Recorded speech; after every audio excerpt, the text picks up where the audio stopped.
اب منال ریسٹورنٹ واپس کھل جائے گا, وہاں پہ کام بھی کر سکتے ہیں لوگ, جا کے کھانا بھی کھا سکتے ہیں.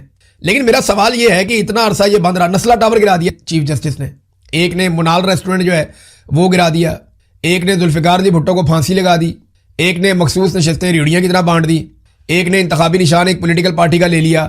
یعنی ایسی گھٹیا اور غلیظ حرکتیں کی ہیں ان ججوں نے کہ پاکستان کے سب سے بڑے مجرم یہ جج بن چکے ہیں. ملٹری اسٹیبلشمنٹ ان ججز کے بغیر ایک دن بھی اقتدار میں نہیں رہ سکتی تھی. ان ججز نے ہمیشہ پاکستان کے جرنیلوں کو رستے بنا کر دیے کہ جناب یہ آسان رستہ ہے, ادھر سے آئیے, ہم آپ کو رستہ بنا کر دیتے ہیں, آپ اقتدار کے مزے لوٹیے اور ہمیں ہماری سیٹوں پر مزے لینے دیجیے. اب قاضی فائد عیسیٰ ایک اتنی بڑی شرمندگی بن چکا ہے کہ پاکستان کے طول و عرض میں ہر جگہ سے لوگ لعنت فرما رہے ہیں قاضی فائد عیسیٰ پہ, اور وہ لوگ بھی قاضی فائد عیسیٰ پہ لعنت بھیج رہے ہیں جو ماضی میں ان کے فیصلوں کے دیوانے ہوا کرتے تھے.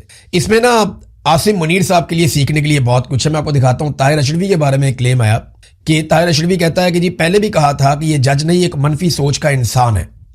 منال کیس کے فیصلے پہ قاضی فائد عیسیٰ پہ تبصرہ کیا. عاصم منیر صاحب آپ کے بارے میں بھی طاہر اشرفی ایک دن ایسے ہی کہے گا. یہ میں آپ کو بتا دیتا ہوں کہ یہ چڑھتے سورج کو سلام کرنے والے مولوی ہیں, یہ سلام ٹھوکتے ہیں چڑھتے سورج کو. قاضی فائد عیسیٰ کی موجودگی میں یہ اس کے گن گایا کرتے تھے سارے لوگ, اور آج یہ اس کے خلاف گواہیاں دیتے ہیں. کل عاصم منیر صاحب آپ کو بندہ نہیں ملے گا پورے پاکستان میں جو کھڑا ہو کر یہ کہے کہ عاصم منیر ایک زبردست جرنیل تھا, اس کے قوم پہ احسانات ہیں. آج بھی آپ کو پرویز مشرف کی حمایت میں کوئی نہ کوئی بندہ مل جائے گا پاکستان میں, لیکن آپ کی حمایت میں آپ کو کوئی بندہ نہیں ملے گا.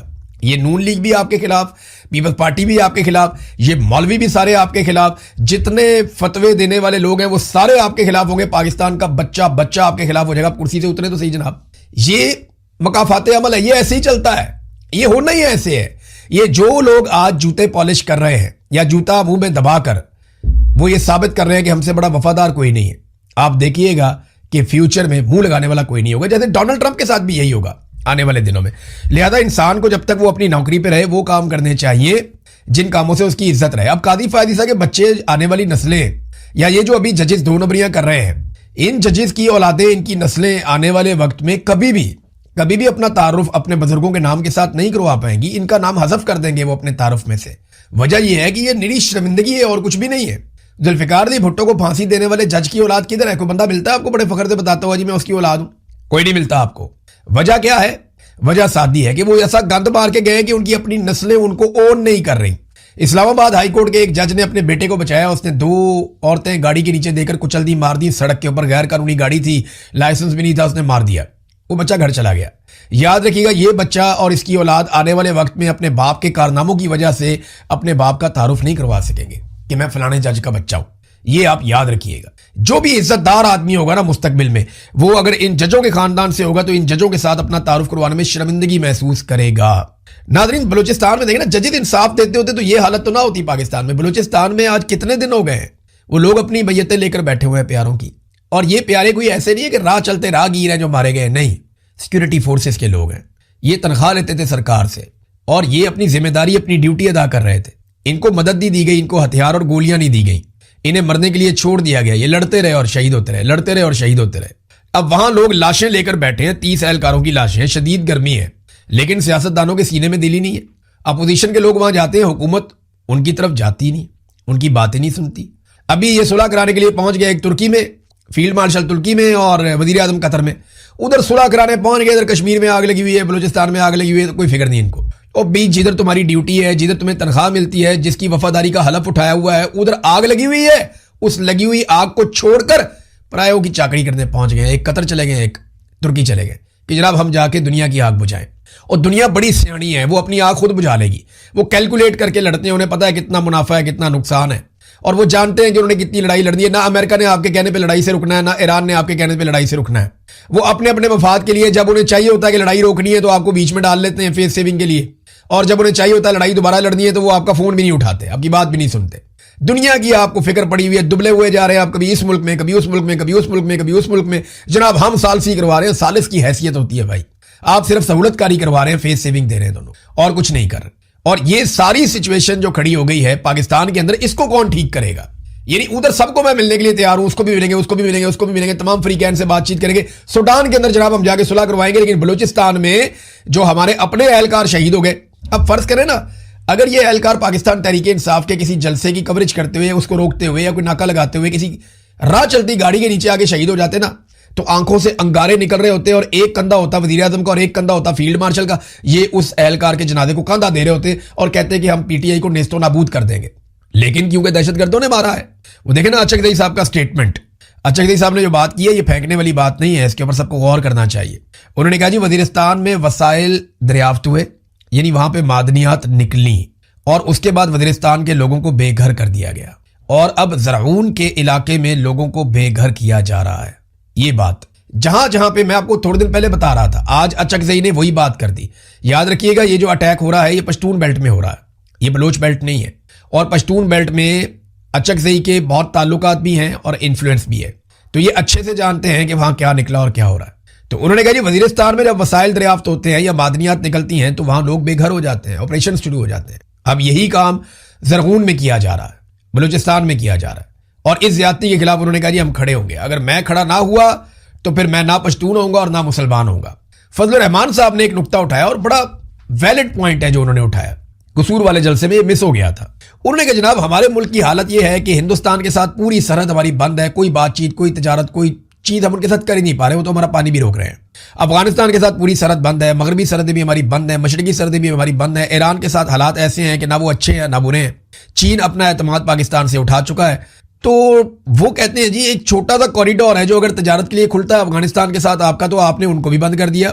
ہم نے ان کو دھوکے دیے ہیں, ہم نے ان کی سرمایہ کاری کا رستہ روکا ہے. اس وقت پاکستان محصور ہے, حکمرانوں کی پالیسیوں کے ہاتھوں محصور ہے, اور حکمران اس لیے مجبور ہیں کہ وہ بھی تو محصور ہیں. یعنی حکمران جو ہے ان کے اوپر کنٹرول جو ہے ملٹری اسٹیبلشمنٹ کا ہے. یہ تو صورتحال ہے بلوچستان کی, اور پاکستان خطے میں اکیلا ہوتا چلا جا رہا ہے. یہ جا کے پوری دنیا سے جھپیاں ڈال رہے ہیں, لیکن یہاں خطے میں ہماری سچویشن کیا ہے کہ ہم ایران کے ساتھ پورا بارڈر ہمارا آلموسٹ سیل ہے, وہاں سے صرف سمگلنگ ہوتی ہے. بلوچستان کے ساتھ پورا بارڈر بند ہے. چائنا جو ہے اس کے ساتھ تعلقات آپ کو آئیڈیا اوپر نیچے ہوتے رہتے ہیں. انڈیا کے ساتھ آپ کا پھڈا ہے. دیکھیں افغانستان کو 6 ملکوں کے بارڈر لگتے ہیں. کسی ملک میں اتنی دہشت گردی نہیں ہے جتنی پاکستان میں ہے, تو بھئی ہمارے ملک میں کیوں ہے؟ یہ افغانیوں کا اتنا لمبا بارڈر لگتا ہے جا کے ایران کے ساتھ, اوپر باقی سارے ملک ہیں, کرگستان کے ساتھ لگتا ہے, میرے خیال میں تاجکستان کے ساتھ لگتا ہے, اور بھی ممالک ہیں, چائنا, یہ سارے ممالک کے ساتھ اس کا بارڈر لگتا ہے. دہشت گردی صرف ہمارے ملک میں کیوں آتی ہے, باقی ملکوں میں یہ دہشت گردی کیوں نہیں جاتی؟ اس سوال کا جواب ہے کسی کے پاس؟ میرے پاس تو نہیں ہے. اگر آئندہ کوئی D G S P R صاحب بلائیں صحافیوں کو ملنے کے لیے تو ان سے یہ ضرور پوچھیں کہ جناب افغانستان میں 6 ملکوں کا بارڈر ہے, صرف پاکستان میں دہشت گردی ہوتی ہے اور ہم کہتے ہیں جی افغانستان کروا رہا ہے اور فتنۃ الخوارج ہندوستان, تو ہمارے پہ یہ کیوں ہو رہا ہے, باقیوں پہ کیوں نہیں ہو رہا؟ یہ سوال پوچھنا چاہیے.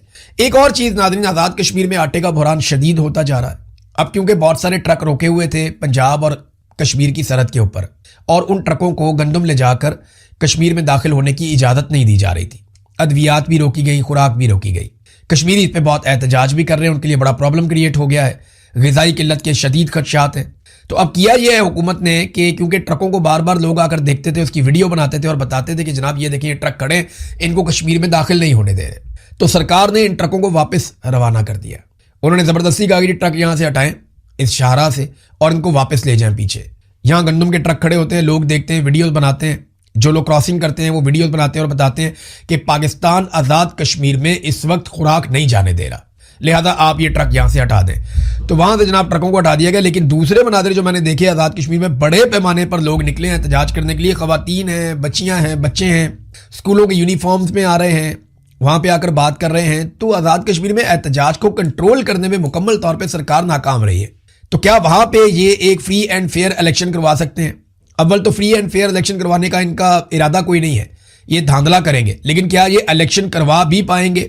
میری ذاتی طور پہ رائے ہے کہ اگر پی ٹی آئی باہر نکل گئی ہے, جوائنٹ عوامی ایکشن کمیٹی الیکشن لڑ نہیں رہی, تو یہ آپس میں سیٹیں بانٹ لیں, ٹاس کر لیں, کس کی حکومت ہوگی کس کی نہیں ہوگی, آپس میں ہی کر لیں طے.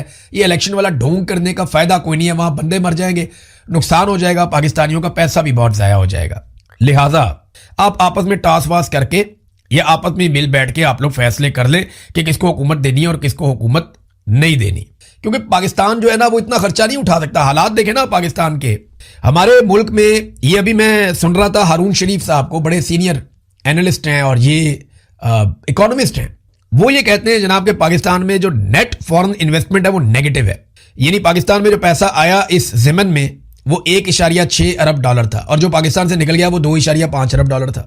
تو آپ پلس مائنس کریں تو 1 ارب ڈالر کا تو آپ کو نقصان ہو گیا الٹا.